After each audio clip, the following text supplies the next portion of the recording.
Parliament ఎలక్షన్లు సమీపిస్తున్న కొద్దీ ఈడీ నోటీసులు ఇచ్చుడు అరెస్ట్ల పర్వం కొనసాగే పరిస్థితి కనబడుతున్నది. నా ఇంతకుముందు వీడియోలో కూడా చెప్పిన నేను, ఇద్దరు డిప్యూటీ సీఎంలు అరెస్ట్ కాబోతున్నారు అని. ఈరోజు అరవింద్ కేజ్రీవాల్ ఎన్ఫోర్స్మెంట్ డైరెక్టరేట్ ఎంక్వైరీకి అటెండ్ అవ్వాల్సి ఉన్నది. అసలు యాక్చువల్గా 3వ తారీఖు రోజు అటెండ్ కావాలని నోటీస్ ఇచ్చింది ఎన్ఫోర్స్మెంట్ డైరెక్టరేట్ ఈడీ. అసలు యాక్చువల్గానైతే December 21 రోజు సెకండ్ నోటీస్ ఇచ్చింది. ఫస్ట్ నోటీస్కు అటెండ్ కాలే అరవింద్ కేజ్రీవాల్, సెకండ్ నోటీస్కు అటెండ్ కాలే. ఈరోజు ఎంక్వైరీకి కూడా అరవింద్ కేజ్రీవాల్ అటెండ్ అయితే లేడు. ఇక ఈ మేరకు ఏం చేసింది ఆమ్ ఆద్మీ పార్టీ, ఎన్ఫోర్స్మెంట్ డైరెక్టరేట్కి ఒక లెటర్ రాసింది. అరవింద్ కేజ్రీవాల్ ఎంక్వైరీకి అటెండ్ కావడం లేదు, తప్పుడు కేసులు పెడుతున్నారు, తప్పుడు కేసులు పెట్టి అరెస్ట్ చేస్తున్నారు, ఎటువంటి ఆధారాలు లేకుండా అరెస్ట్ చేసే ప్రయత్నం చేస్తాను, ఎలక్షన్లల్లో అరవింద్ కేజ్రీవాల్ పాల్గొనకుండా చూస్తాను. ఎందుకంటే రాబోయే పార్లమెంట్ ఎలక్షన్స్ ఉన్నాయి, ఇంకొక 1.5 months 2 months లోపల ఉన్నాయి. అరవింద్ కేజ్రీవాల్ అటెండ్ కావద్దు అనే ఉద్దేశంతో ఈ నోటీసులు ఇచ్చి అరెస్ట్ చేసే ప్రయత్నం ఇదంతా అని. ఈసారి కూడా అరవింద్ కేజ్రీవాల్ ఎంక్వైరీకి అటెండ్ అయితే లేడు. ఇట్లా పోతే జార్ఖండ్ సీఎం హేమంత్ సోరెన్ ఇప్పటి వరకు ఈడీ నుంచి 7 నోటీసులు అందినాయి ఎంక్వైరీకి రమ్మని. ఈ 7 నోటీసులకు కూడా ఒక్కదానికి కూడా రెస్పాండ్ కాలే, ఒక్క ఎంక్వైరీకి కూడా అటెండ్ కాలే జార్ఖండ్ సీఎం హేమంత్ సోరెన్. ఇప్పుడు హేమంత్ సోరెన్ అరెస్టుకు రంగం సిద్ధమవుతున్నది అని వార్తలు వస్తున్నాయి.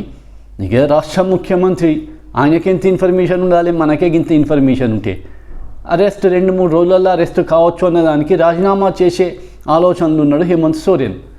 రాజీనామా చేసి ఆయన ప్లేస్లో ఆయన వైఫ్ కల్పనా సోరెన్ను ముఖ్యమంత్రి చేసే ఆలోచనలు ఉన్నాడు హేమంత్ సోరెన్.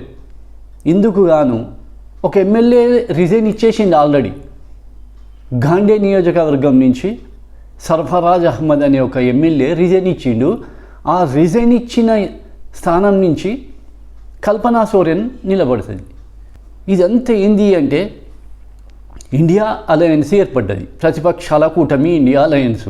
ఈ ఇండియా అలయన్స్ కూటమిని చెల్లా చెదురు చేస్తే, విడగొడితే అప్పుడే బీజేపీ గెలిచే అవకాశం ఉంటుంది. లేకపోతే బీజేపీకి ఈసారి చాలా టఫ్ ఫైట్. ఇది అంతర్గత సమావేశాలల్లో prime minister, Amit Shah, cabinet ministers అందరి మధ్యలో జరిగిన అంతర్గత సమావేశాలల్లో కూడా ఇది ఒప్పుకున్న విషయం. వాళ్ళు ఏంటిది అంటే ఈసారి టఫెస్ట్ ఫైట్, అంత ఈజీ కాదు. పోయిన ఎలక్షన్లలో బీజేపీకి 303 సీట్లు వచ్చినాయి. ఓట్ పర్సెంటేజ్ వచ్చి 37 ఓట్ పర్సెంటేజ్ వచ్చింది పోయినసారి. 303 సీట్లు వస్తేనే 37% ఓటు షేర్ వచ్చింది. ప్రతిపక్షాల ఓటు షేర్ ఎంత ఉన్నదంటే 63% ఓటు షేర్ ఉన్నది. పోయినసారి ఎవ్వరికి వాళ్ళు కొట్లాడిండ్లు, ఎవ్వరికి వాళ్ళు ఫైట్ చేసిండ్లు. ఆపోజిషన్ ఓట్లు మొత్తం చీలిపోయి బీజేపీకి గెలిచింది.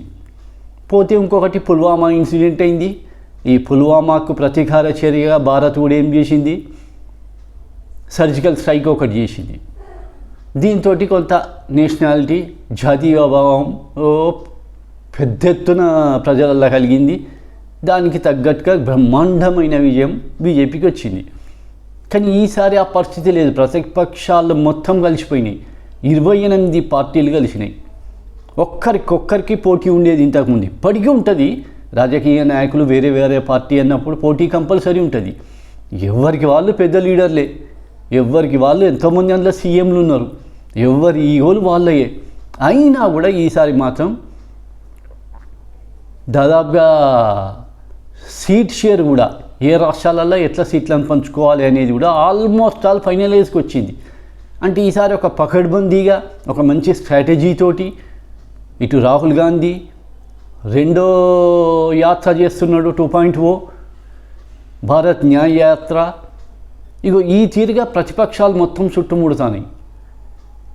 ఓట్ షేర్ వచ్చి 63% ఉన్నది. మరి బీజేపీకి 37 ఉన్నది కదా, ఇంకొక 10% పెరిగినా 47 అవుతుంది బీజేపీకి. అట్లా కూడా ప్రతిపక్షాల ఓటు పర్సెంటేజ్ ఎక్కువ ఉన్నది.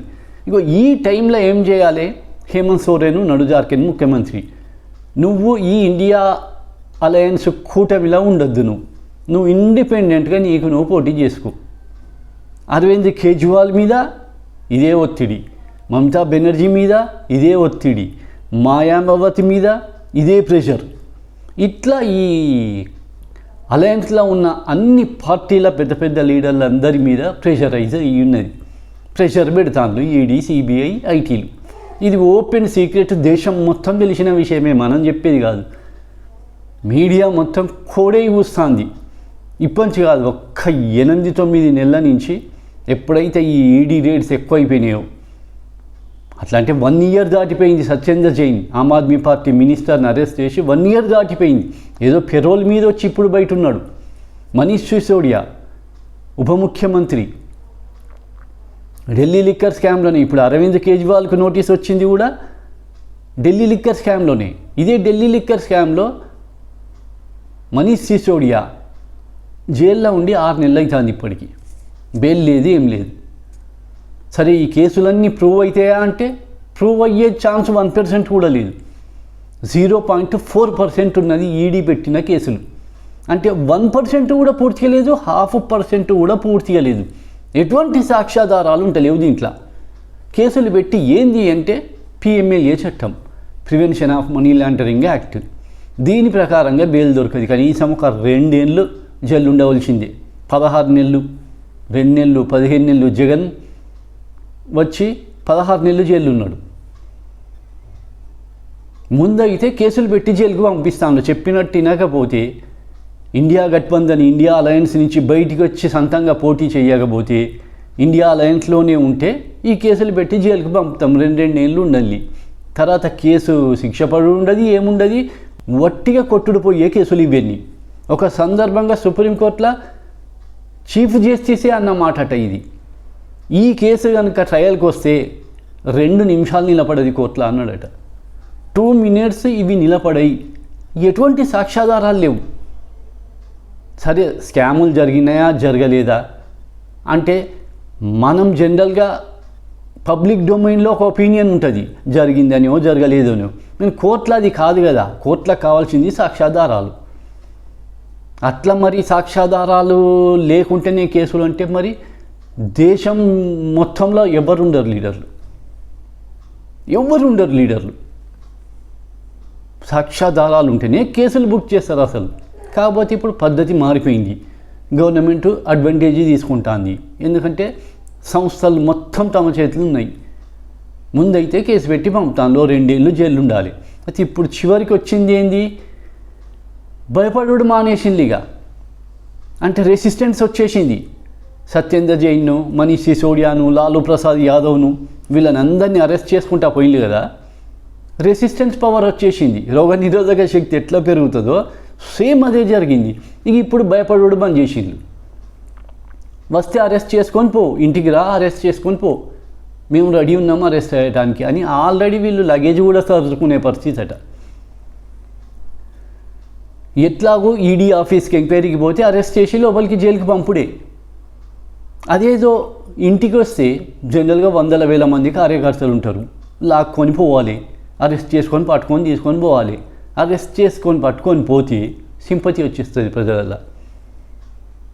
అందుకని ఎవ్వరు కూడా తిరగబడ్డారు, ఎదురు తిరిగిండ్లు.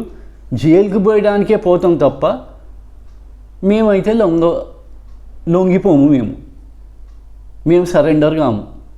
ఇదే ఇండియా గఠబంధన్ కూటమిలో ఉంటాము. అరెస్ట్ చేసుకుంటే చేసుకో, జైలుకి పోయి జైల్లోనే ఉంటాం అని డిసైడ్ అయిపోయింది. తెగించిండు అరవింద్ కేజ్రీవాల్, హేమంత్ సోరెన్, మమతా బెనర్జీ అల్లుడు, లాలూ ప్రసాద్ యాదవ్ కొడుకు తేజస్వి యాదవ్, ఇట్లా తీసుకుంటే ఒక లిస్టే ఉన్నది. ఎవ్వరు కూడా భయపడతలేరు. అరెస్ట్ చేస్తే సింపతి వస్తుంది. బీజేపీ నాయకులకు వాళ్ళకు మాత్రం తెలియదా అరెస్ట్ చేస్తే సింపతి వస్తుందని. అందుకే నోటీసుల మీద నోటీసులు పంపుతాను. వస్తే సాఫ్ సీదా తీసుకుపోయి రిమాండ్కి పంపిస్తే అయిపోతుంది. పెద్ద సింపతి రాదు కదా. ఇంటికి వచ్చి గుంజుకొని పోతే సింపతి వస్తుంది. అందుకు నోటీసుల మీద నోటీసులు. హేమంత్ సోరెన్కి 7 నోటీసులు పంపడానికి కారణం ఇదే. ఇక ఒకవేళ కనుక తప్పక అరెస్ట్ అయితే వీళ్ళు కూడా ప్రిపేర్ అయిపోయి ఉన్నారు. జైలుకు పోయిన్లు అంటే సింపతి పెరుగుతుంది, జైలుకు పోయిన్లు అంటే సింపతి పెరుగుతుంది. ఏంది అంటే కక్ష సాధింపు చర్యలు. ఎలక్షన్లు వస్తున్నాయి కాబట్టి ఇండియా అలయన్స్ను విడగొట్టడానికి, మళ్ళీ గెలవడానికి ఎలక్షన్లల్లో ఇగో ఈ కుట్రలన్నీ పంపుతుంది సెంట్రల్ గవర్నమెంటు, బీజేపీ గవర్నమెంటు అన్నది ప్రజలలో ఒక పర్స్పెక్టివ్ క్రియేట్ అయినది ఆల్రెడీ. అదే ఈ ఎఫెక్ట్ మహారాష్ట్రలో ఏవైతే బీజేపీ చేస్తుందో, పార్టీలను చీల్చి ఎమ్మెల్యేలను కొని, ఇటు ఉద్ధవ్ ఠాక్రేను చీల్చింది శివసేన పార్టీని, ఇటు శరద్ పవార్ పార్టీ ఎన్సీపీని చీల్చింది. కాకపోతే ఏంటంటే ప్రజల సపోర్టు, ఓటర్స్ సపోర్టు 100కు 90% శివసేనకు ఉన్నది, ఎన్సీపీకి శరద్ పవార్కి ఉన్నది. వీళ్ళు చేసే పని వల్ల బీజేపీకి తాత్కాలికంగా సరే గవర్నమెంట్ వస్తుంది, పవర్ వస్తుంది చేతులకు రాష్ట్రాలల్లో. కాకపోతే ఏంటంటే ఆ దెబ్బ పార్లమెంట్ ఎలక్షన్లలో పడుతుంది. మహారాష్ట్రలో జరగబోయేది అదే. ఇప్పుడు చూడండి, మహారాష్ట్రలలో పార్లమెంట్ ఎలక్షన్లలో చాలా సీట్లలో ఓడిపోతుంది బీజేపీ. సరే పార్టీలను చీల్చింది, అసెంబ్లీలో మెజార్టీని సంపాదించుకున్నది, మళ్ళీ గవర్నమెంట్ ఫామ్ చేసింది వీళ్ళ చీల్చిన గ్రూపులతోటి కలిపి. కానీ అది తాత్కాలికమే కదా రాష్ట్రాలల్లో. ఇగో ఇట్లా బీజేపీకి చెడ్డ పేరు వచ్చుకుంటూ వస్తుంది చాలా రాష్ట్రాలల్లో. బీహార్లో అదే జరగబోయింది. నితీష్ కుమార్ తోటి అలయన్స్లో బీజేపీ ఉండి నితీష్ కుమార్ పార్టీనే చీల్చడానికి రెడీ కాగానే నితీష్ కుమార్ చాణక్యుడు, చాలా పెద్ద చాణక్యుడు. ఏం చేసిండు, బీజేపీ తోటి తెగదెంపులు చేసి కట్ చేసేసుకొని పోయి లాలూ ప్రసాద్ యాదవ్ పార్టీతోటి కలిసిపోయి మళ్ళీ గవర్నమెంట్ ఫామ్ చేసిండు. నీకు బీజేపీ చేసే ఈ చర్యల వల్ల అడ్వర్స్ ఎఫెక్ట్ ఉంటుంది, బీజేపీకి నష్టం జరుగుతుంది. ఇక అందుకే అరెస్ట్ చేయడానికి వీళ్ళకి కూడా తెలుసు కదా ప్రజలలో సింపతి పెరిగిపోతుంది అని. దాన్ని పట్టుకొని అరెస్ట్ చేసే తీసుకపోలేని వాళ్ళు కూడా ఉన్నారు, రెడీ అయ్యి ఉన్నారు. ఇది అరవింద్ కేజ్రీవాల్, జార్ఖండ్ ముఖ్యమంత్రి హేమంత్ సోరెన్ స్టోరీ.